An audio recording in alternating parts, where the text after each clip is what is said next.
гледате Next TV.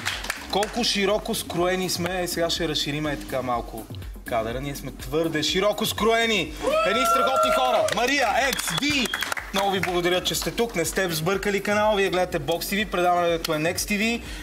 Това е Мария. Много ми е драго. Много приятно и на мен. За мен е истинско удоволствие. В нашия свят. Който, между другото, разкошен.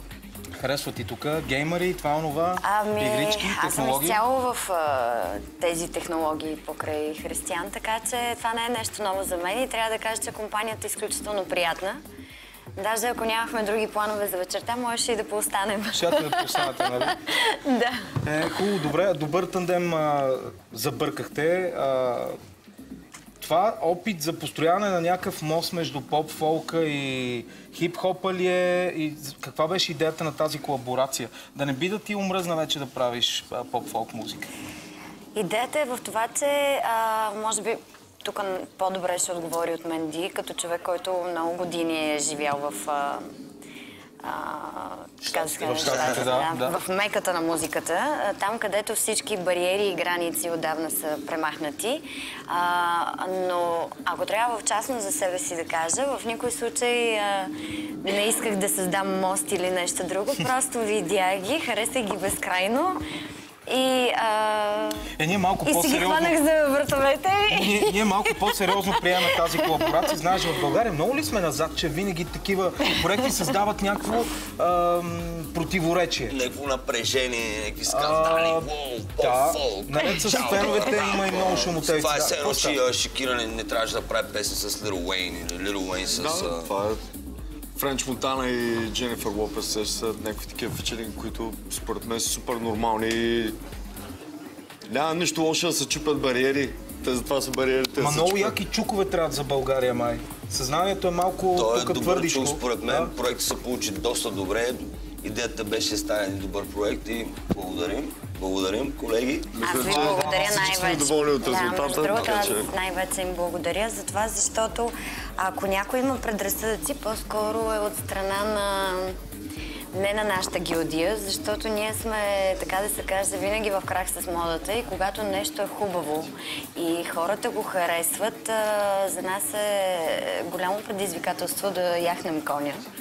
Обаче, така усещам, не винаги срещам съгласие от другата страна и благодарна съм и на Ди, на Екс за чудесното парче, защото това е авторска песен, по техен текст, по тяхна музика, нещо, което е абсолютно в световните стандарти като песен. На мен ми е забавно как всички тук хората гледат като извънземно. Да, това е Мария и идва от едно друго измерение. Тук при нас в Next TV. Много забавно. Виж, зрителите ни са в шок. Надявам се, приятен, такава хубава жена с такъв страхотен глас. Мария, възможно ли е тук в България, не ми чети въпросите, унифицирането на стиловете? Ето, например, техното си подаде ръка с диско музиката. Тук възможно ли е да се случват такива неща? Има ли бъдеще това, което правите? Ако всички медии и предавания, и в частности като продуцент на това предаване имате желанието да го направите, то това ще бъде факт. Супер. Ние ще поканим... Ти си главният виновник да бъдем заедно тук тази вечер, така че явно може да се... Дай на моите плещи се пада... за Роро, моля. На нашите плещи се пада една тежест, именно да всеем малко светлина в тази... Аз не мога повярвам, че едно такова парче, че един видеоклип и то много добър, може да внесе такъв смут в аудиторията. И именно това ме кефи и ме гаделичка много, защото там, където има противоречие, означава, че нещо се случва, има да се случва. Съгласен съм. Нещата се получават. Благодаря за подкрепата, не само на Box TV, но абсолютно всички, които застанаха зад проектът. Като цяло, ние сме композитори преди всичко останало, преди да сме артисти и така нататък. А какво казват твоите фенове и въобще аудиторията на Планета и така нататък? Те сърдят ли се за тази крачка? Там има ли противоречия? Ами той Екс беше с мен на няколко така големи форума. Един от концертите в зала 1 на НДК. където момента, в който се появи на сцената, според мен цялата публика беше на крака. Не знам, той ще каже. След това направихме заедно едно невероятно участие на турнето, което беше на телевизия Планета и Pioneer Studio. Да пееш пред 20-30 хиляди души, които пеят заедно с теб е готино, защото той като композитор никога не е виждал тази страна на нещата. Но мисля, че много добре се стиковахме и овладяхме положението по най-добрия начин. Той просто си стоеше и си пееше. Бяха много гостоприемни към него. Супер! И така. И сте заедно от известно време, виждате се, правите неща заедно. В крайна сметка това парче поп-фолк ли е или не е поп-фолк? Понеже тук зрителите обичат да бият шаблони, печати и така нататък. Не знам, нека да Ти не си почна да правиш поп-фолк, моите момче. Аз правя всичко, my brother, I'm a businessman. Между другото, в поп-фолк гилдията обижат ли се, когато наричаме поп-фолк музиката чалга? Това обидно ли е? Не. Чалгата отдавна е дума, която за мен не е нарицателно. Тя е нещо като псевдоним на модерната българска музика, която правиме ние, която в никой случай не отрича R&B музиката, модерния поп в България. Това е разликата между, ето тук в случая, между чалгата и R&B-то. Смисъл, за мен това е R&B, за другия чалга. Как така хората преценяват? Една уникално красива, талантлива дама, която просто си действа и така. А между другото... Мария, изглеждаш зверски яко тук. В смисъл, така изглеждат и звездите в Америка, нали така? Обаче, когато са в България, има някаква друга такава...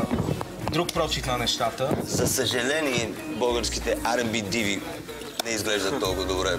Чалгата е не само в музиката. Чалгата може да бъде и в дрехите, в... Много рапъри според мен са чалгаджи. Да, подкрепям. Подкрепяш ли го това? Да. Аз като човек, който така за него модата е хоби предимно. И през годините съм била отличавана с това, че имам личен стил и вкус. Мога да кажа, да, позволявам си да го кажа. А какво се случва в момента с чалгата, с поп-фолка? Еволюира ли по някакъв начин? Ето преди години Десислава развя байрака, тръгна нещо да разчупва и тя тръгна да гради някакви мостове. Това са нейни думи от едно време. Тръгна да прави поп-музика и продължава да я прави много успешно. Да. Има ли някаква такава тенденция? Какво се случва в момента с поп-фолка? Застинали ли се там нещата? Има ли нужда поп-фолка в България от трансформация? Или ще си остане така изолиран? Той се трансформирал. Значи поп-фолка е достигнал до нива в България, които самата България не може да си позволи.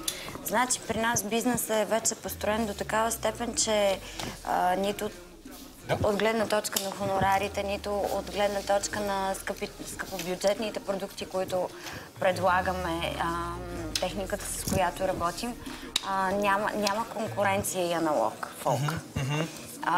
Така че тук вече говорим за онова, което публиката иска, защото всичко онова, което ние правим, респективно вие, се прави за онези, които ни гледат и ни слушат. Така че те са важните. Ако те решиха да сменят своя вкус и за тях в момента представлява хубавата музика да има R&B елементи или след време хаос елементи или нещо латино като новото предложение, което ще направим много скоро и ако на вас ви харесва, може да завъртите и него. Това е закон за нас. Значи ние сме гъвкави и след като сме... Вие сте гъвкави определено. След като си казваме певици, бизнес, шоу-бизнес, значи трябва да сме като змийорки. Това, което е модерно, е закон за нас. А пък, що се отнася до това дали ефектът от колаборациите е положителен, да, той е такъв. При положение, че тази вечер ние сме заедно, така има интерес към предаването от нашото Небето не се е разтворил, не са паднали огнени топки, всичко е наред, уважаеми зрители. Ние да имаме много повече приятели след това предаване, респективно вие, така че. Между другото, не знам съвпадение или не, обаче с новото видео на Криско, там видяхме друга велика чалга изпълнителка, Сашка Васева. Хареса ли видеото на Криско? Какво мислиш ти за Сашка? Познавате ли се? Сашка Васова не се познаваме. Ние сме хора, които сме от различно поколение.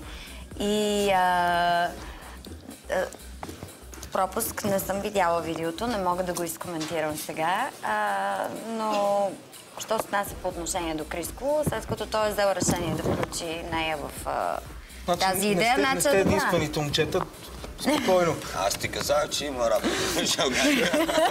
Супер, някакви думи на финал, момчета, какво се случи около вас? Аз дочух за някакво зверско парче с Дона, което ти още не си ни пуснал. Да, и не само.